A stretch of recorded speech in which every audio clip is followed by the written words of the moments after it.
¿Quién traza la línea? No se puede hoy en día reversar. Entonces, señora, no vuelva a los juicios hasta que algo pase. Pero un perdón que está lleno de una cantidad de requisitos. Buenas para todos y todas. Gracias por estar una vez más en este canal, acá suscribiéndose, todos los días viendo este contenido que les estamos haciendo con mucho esfuerzo. Entrevistas con los protagonistas de las noticias.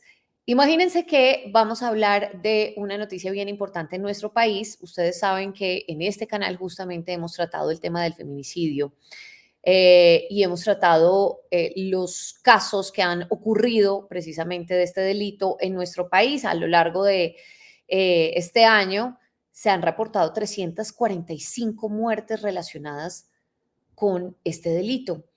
Los departamentos en donde más se han registrado feminicidios han sido en Antioquia, con 43, en Bogotá con 39, en el Atlántico con 35, en el Valle del Cauca con 32. Así que es algo muy preocupante. Y fíjense que durante estas semanas se me han acercado también varias mujeres contándome sus historias. Hablé con una que me contaba su historia de la que pues menos mal me la pudo contar porque casi no sobrevive a unas agresiones de su expareja. Y lo primero que me decía esta persona o esta mujer era, hubiera dado la vida porque a esta persona, porque a mi expareja lo hubieran metido a la cárcel. Entonces, por eso quiero conversar de algo bien polémico de lo que habló la fiscal general de la Nación, Luz Adriana Camargo. ¿Por qué? Porque ella anunció, digamos, un cambio en el método de investigación de los feminicidios, explicó cómo va a funcionar este nuevo modelo. De hecho, dijo que ya se estaba implementando un tema de principio de oportunidad para mujeres, para agresores de mujeres, pero son agresiones leves. Yo quisiera que ustedes vieran estas declaraciones y luego les cuento con quién estamos para que conversemos un poquito más de esto. Miremos lo que dijo la fiscal. Esto se viene aplicando. Lo que sucede con la violencia intrafamiliar es que hay casos de violencia intrafamiliar donde las formas de violencia son violencias leves que no queremos que escalen hacia violencias graves que pueden concluir en un feminicidio. Lo que estamos haciendo ahí es aplicando principios de oportunidad con temporales, no definitivos, que nos permitan monitorear cómo avanza estos compromisos que hace el agresor y que permitan reconstruir el tejido social. En verdad, lo que yo decía, y creo que esto es una realidad, las mujeres que acuden a denunciar escenarios de violencia intrafamiliar no necesariamente quieren que su compañero o su esposo sea privado de la libertad y sea condenado. Quieren una solución para la situación conflictiva que viven. Y ahí encontramos que el principio de oportunidad nos puede dar esa posibilidad de solucionar un caso con unos acuerdos favorables que restituyan el tejido social. De eso se trata. Bien. Lo primero que quisiera preguntarle a nuestro invitado es, yo no entiendo qué son violencias leves. Vamos a preguntarle a el protagonista de este video y de esta entrevista. Él es Francisco Bernate, abogado penalista. Mil gracias por estar acá. María Camila, felicitaciones nuevamente por este espacio que hemos visto crecer. Muchísimas gracias por invitarme a ti, a todas las personas que te apoyan y a todas las personas que nos van a ver ahora o más adelante. Un gran honor y muchas gracias por pensar en mí para este espacio. Gracias a usted. ¿Qué serán violencias leves? ¿A qué se referirá la fiscal general? Como esto solamente es para violencias leves, o sea, ¿quién o quién traza la línea? ¿Qué es una Correcto. violencia leve? En un escenario diferente a la violencia intrafamiliar, tenemos que verlo todo en un contexto, porque es un contexto. En los temas de riñas, en los temas de robos, en los temas de estafas, desde siempre en Colombia se han creado esas categorías. Técnicamente se llaman delitos y contravenciones. Y cuando estamos hablando de una riña decimos, mire, si la persona no tiene una incapacidad de más de 30 días, pues son unas lesiones leves. En el hurto, en la estafa, si no supera los 10 salarios mínimos, pues es un tema leve. La violencia intrafamiliar en Colombia históricamente ha tenido de alguna forma o ha tratado de seguir un poco ese mismo ciclo desde la ley 294 del 96, que establecía precisamente esas categorizaciones. Hoy en día, como rige la Convención de Belén do Pará y sobre todo hoy nos rige una ley que es bastante novedosa, que es la ley 1959, ahí ya no es posible, porque tú no puedes decir, mire, no, un insulto es una cosa leve, unas lesiones donde no haya incapacidad física, una violencia económica, una violencia sexual. Es difícil en términos de violencia intrafamiliar hoy en día hablar de una violencia leve. Ahora, en la práctica judicial, digamos, insisto, la categoría de violencia leve, cuando hablamos de riñas puede ser, pero cuando hablamos de violencia, yo pues pienso que es difícil. Pero ya en la práctica, seguramente es a lo que ella quiere hacer referencia, es a que muchas veces en los juzgados, en las fiscalías, operan dos fenómenos. Primero, eventos de violencia intrafamiliar entre hijos, padres. Recuerda, María Camila, que hoy tenemos un concepto amplio de violencia intrafamiliar. Es decir, tu familia no es solo tu esposa, tus hijos, sino también la persona con quien tuviste un hijo, la persona con quien tienes una relación, digamos, donde hay una relativa estabilidad. Entonces, eso se presentan sucesos. Supongamos que violencia verbal o un episodio de violencia física, la persona acude a una comisaría de familia, eso termina en la fiscalía. ¿Y qué encuentras tú en la praxis, cierto? Buenas, paso por acá para darles una pausa y decirles que se suscriban rápidamente acá, clic, suscríbanse. Que se pone eso a andar. En Colombia, desafortunadamente, pues eso se demora 3, 4, 5 años y las personas eventualmente restablecen su tejido familiar. Eventualmente asisten a una terapia o una tercera persona les ayuda, lo que sea, donde es evidente que tú ves que el tejido familiar se ha recompuesto. Como ya eso se puso a andar en la fiscalía, no se puede hoy en día reversar. Entonces, ¿qué terminas tú teniendo? Fiscalías y juzgados llenos de procesos de violencia intrafamiliar, donde la familia te dice, ya no queremos seguir acá. Como no lo puedes echar para abajo, dices, ¿qué hacemos? Entonces, señora, no vuelva a los juicios hasta que algo pase. Y eso termina congestionando. Entonces, en la práctica, esta postura de la fiscal general habla de una persona que estaba preparada para este cargo, que entiende las dinámicas del sistema y que dice, hombre, si se puede reparar el tejido familiar por otra vía, y podemos hacer un principio de oportunidad. ¿Qué es un principio de oportunidad? Claramente un perdón, pero un perdón que está lleno de una cantidad de requisitos. Tiene que pedir perdón, en la práctica tiene que ir a unas cuestiones de terapias, obviamente tiene que haber un seguimiento. Entonces, yo creo que esto se corresponde con lo que es la visión actual de la violencia intrafamiliar, y es que lo que debe ir a la fiscalía son aquellos eventos en los que hay una real, digamos, necesidad de parte de la víctima de justicia, y no que ella entre en una fila detrás de una cantidad de parejas que de pronto ya reconstruyeron su situación, que no tienen ese interés, que otras medidas lograron reparar el tejido de esa familia y que no dejemos a estas víctimas sin la respuesta de la justicia. Ahora, esto no sería como un, usted mismo lo ha dicho, sí, esto es un perdón con una cantidad de cosas que deben cumplir. Sin embargo, esto no sería como una, abrirle la puerta a aquellas personas o aquellos hombres o aquellas mujeres también que agreden a sus parejas, que digan como, ah, bueno, pues es que como yo me puedo acoger al principio de oportunidad, entonces pues le voy a cascar por ahí que no quede tan morado, pero sí le voy a cascar un poquito y le voy a lanzar sus cosas y le voy a escupir y le voy a hacer esto y lo otro. Esto no es abrir la puerta a esas personas para que cometan ese tipo de delitos y que sigan por ahí tranquilos porque como se les va a dar el principio de oportunidad. Aquí vienen varias consideraciones. La primera, el principio de oportunidad solo se puede usar una vez. Tiene ese requisito. Solo puedes acceder una vez y eventualmente lo puedes hacer si han pasado 5 años. Es decir, eso no se puede volver que yo estoy todos los días pidiendo un principio de oportunidad. No, solo es una vez, ¿vale? Y está, insisto, lleno de una cantidad de requisitos. Y mira que nosotros aplicamos la violencia intrafamiliar desde 1996. Antes no existía como delito. De hecho, antes existía como derecho, incluso, era una cosa.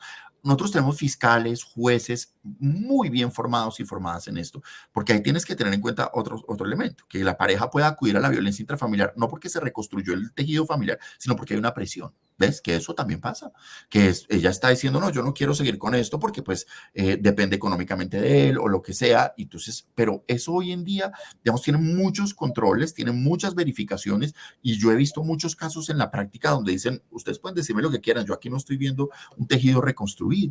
Entonces, ese es un temor, ¿cierto? El abuso del principio de oportunidad no es viable porque hay una tara legal que dice una vez cada 5 años. Y te aseguro que si ya lo tuviste una y vuelves y te presentas en 6 años, te van a decir, usted es un reincidente. Y la reincidencia, pues, es una circunstancia que difícilmente eso pase. Pero tú sí tienes mucha razón en un punto.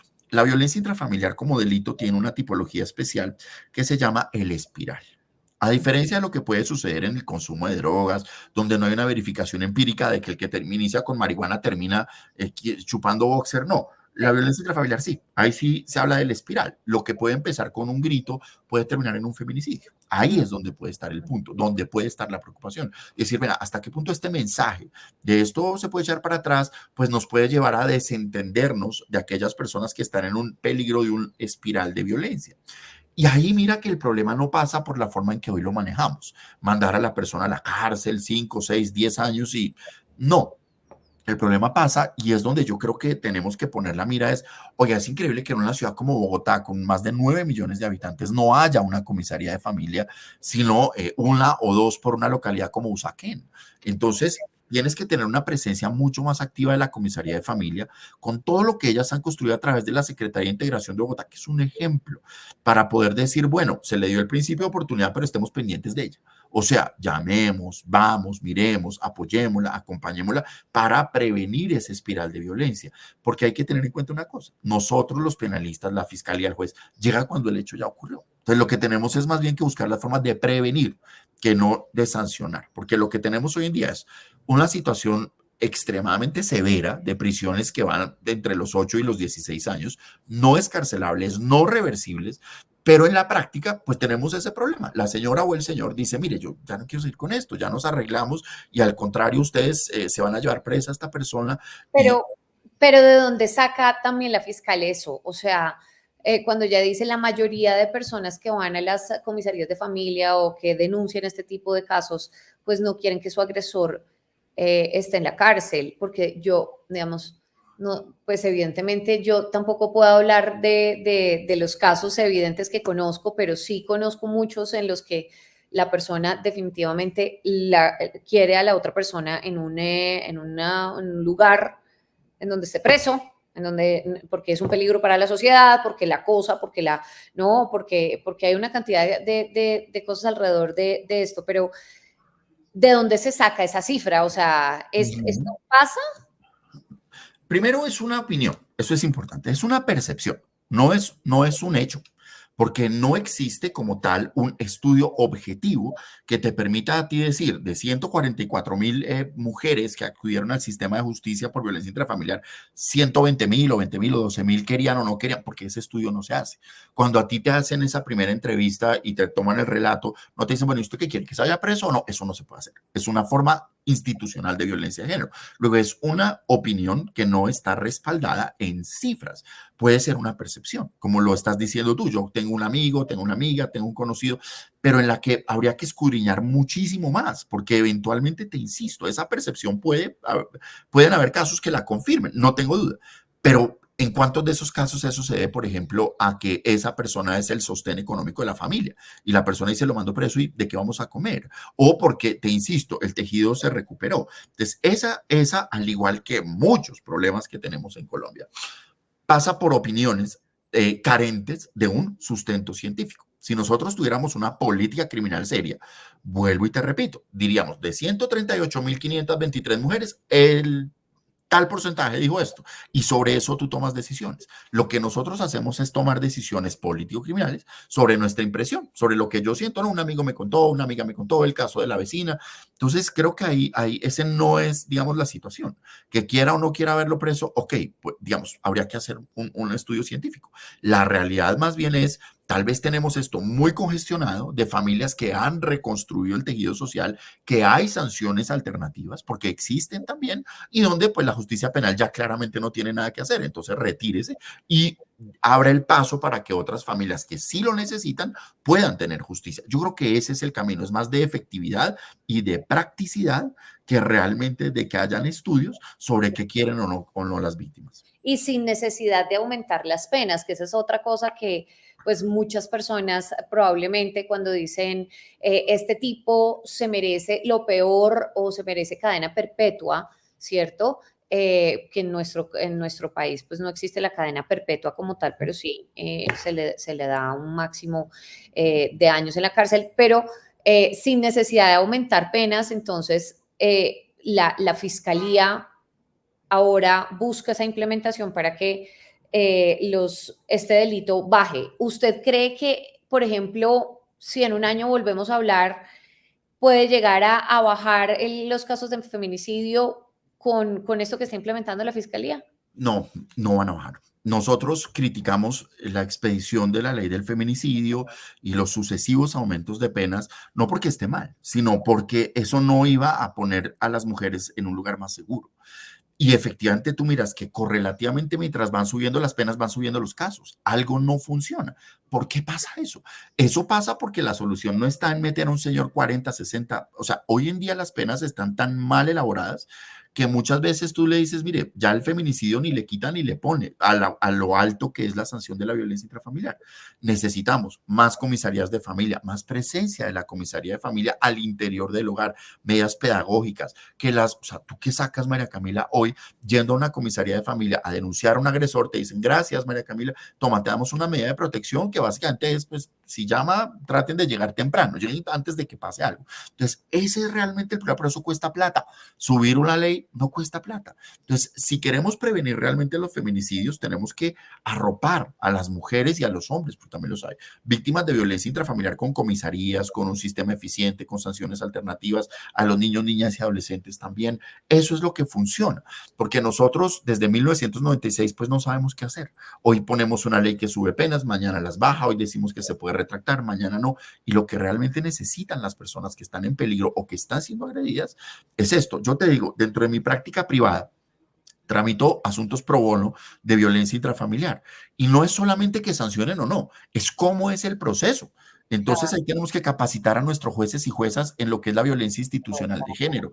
Tú puedes creer que hoy una víctima de violencia intrafamiliar que va y pone una medida de protección, lo siguiente que hacen es sentarla en un escritorio muy pequeño al lado de su agresor. Tú sabes que los juzgados de Colombia están obligando a las víctimas a ir a confrontar a su agresor, con su derecho universal. Entonces, ¿qué hacemos? Pues aplique la tecnología. O sea, hay que hacer muchas cosas que, debo decirlo, el ministro Osuna se lo ha tomado muy en serio y dentro de la Comisión de Reforma y Justicia no se ha hablado de incremento de penas, pero sí una ley de erradicación de todas las formas de violencia de género que está muy bien elaborada y que apunta más a eso, a un sistema protector que realmente evite que esto pase y si pasa, que no haya una doble victimización por cuenta del Estado. Bien, pues vamos a ver qué funciona y qué no funciona de esto, que sí, hay que decirlo, el ministro Osuna se lo ha tomado en serio, pues la Fiscalía ahora pues le va a apostar a esto, vamos a ver qué pasa, si hay algún cambio, si hay, pero lo que usted dice es muy cierto, la verdad, cada vez que hay una mujer, que esto que acaba de decir usted, que lo ponen a trabajar al lado del agresor, me parece terrible, pero cada vez que una mujer de repente va golpeada, ¿no? Aparte de que su dignidad está por el piso, va a la comisaría y entonces le dicen, no, pero entonces explique de nuevo tal, ¿no? Entonces la revictimización, otra vez, listo, esto. Y hay algunos casos, no todos, pero sí hay algunos casos en que les dicen, no, pero esto pues no es tan grave, o vaya y espere, o de repente pues hable con su marido, o sí, eso Ahora, pasa. dime tú el escenario peor del hombre que va a denunciar violencia intrafamiliar, que No, también peor, existe. Ese es también peor. existen, claro, claro. De Pero, hecho, en este canal alguien me escribió que por qué no hablábamos de esas agresiones y claro que existen también, obvio que existen, que también, o sea, es que es condenable cualquiera de las dos. Pero sí, pues vamos a ver, doctor Bernate, yo le agradezco estos minutos que tuvo acá con nosotros conversando sobre este tema tan interesante y vamos a ver estas políticas nuevas del Ministerio de Justicia y de la Fiscalía General de la Nación. Gracias. nuevamente, María Camila, mil gracias, felicitaciones y todo el apoyo para este espacio. Y aquí habrá dos reflexioncitas para tener. La primera, tenemos fiscal que sabe derecho penal, o sea, está hablando de lo que sabe. Que sea polémico, tiene que ser, no importa. Habrá quienes estén de acuerdo, pero tiene claro cómo funciona esto y eso ya como país es una gran ventaja. Y en segundo lugar, la solución no pasa por meter a la cárcel más gente, porque ya están muertas. La solución pasa por prevenir efectivamente, porque estén vivas, porque estén seguras o seguros, que estén bien y evitar, pues lo que tenemos que evitar es que la persona termine en la cárcel. Mil y mil felicitaciones nuevamente. Gracias, doctor Bernate, y gracias a toda la gente también que se conectó hasta el final de esta entrevista. Por favor, háganos saber sus comentarios acá abajito y suscríbanse. Si no se han suscrito, por favor, háganlo. No les cuesta nada, se suscriben ahí. Le dan clic y listo. Mil gracias, nos vemos más adelante. Chao.